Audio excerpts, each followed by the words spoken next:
ముందుగా తెలంగాణ ప్రజలకి, హైదరాబాద్ ప్రజలకి, అదేవిధంగా భారతదేశ ప్రజలందరూ కూడా ఉజ్జయిని మహంకాళి అమ్మ బోనాలు శుభాకాంక్షలు. ఏదైతే ఈ బోనాలు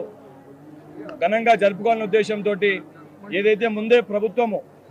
ఎన్నడూ లేని విధంగా చెక్స్ కానీ అవన్నీ కూడా గుడిలకి ఏదైతే జాతర బోనాలు ప్రారంభం కాకముందే ముఖ్యమంత్రి గారి ఆదేశాల మేరకు జిల్లా మంత్రి గారు, అదేవిధంగా స్థానికంగా ఉన్న శాసనసభ్యులు, అదేవిధంగా రాజ్యసభ సభ్యులు అందరు కలిసి కూడా చెక్స్ పంపిణీ చేసి ప్రతి ఒక్క గుడిలో కూడా ఏదైతే బోనాలు చాలా సంతోషంగా ఎటువంటి ప్రాబ్లమ్స్ లేకుండా జరుపుకోవాలనే ఉద్దేశంతో రాష్ట్ర ప్రభుత్వము ఏదైతే ముందే చెక్స్ని పంపిణీ చేయడం జరిగింది. అండ్ ఇక్కడ కూడా ఏర్పాట్లు ఏ చిన్న అవాంఛనీయ సంఘటనలు జరగకుండా ఏదైతే జిల్లా మంత్రి, అదేవిధంగా స్థానికంగా ఇక్కడ పోటీ చేసిన అభ్యర్థి నీలిమ గారు కూడా ఈరోజు ఉదయం 3 గంటలకు వెళ్ళి ఇక్కడ ఉండి ఇక్కడ పరిస్థితులని సూపర్వైజ్ చేస్తూ ఏ చిన్న ప్రాబ్లం రాకుండా, ప్రజలకు ఏ కష్టాలు రాకుండా కృషి చేస్తున్నారు. అదేవిధంగా ముఖ్యమంత్రి గారికి అదేవిధంగా తెలంగాణ ప్రజలకి, రైతులకి, బడుగు బలహీన వర్గాలకి, మహిళలకి అందరూ కూడా సుఖ సంతోషాలతో ఉండి ఏ కళలతోటి కాంక్షతోటి తెలంగాణ కళ రావాలని చెప్పి ప్రతి తల్లి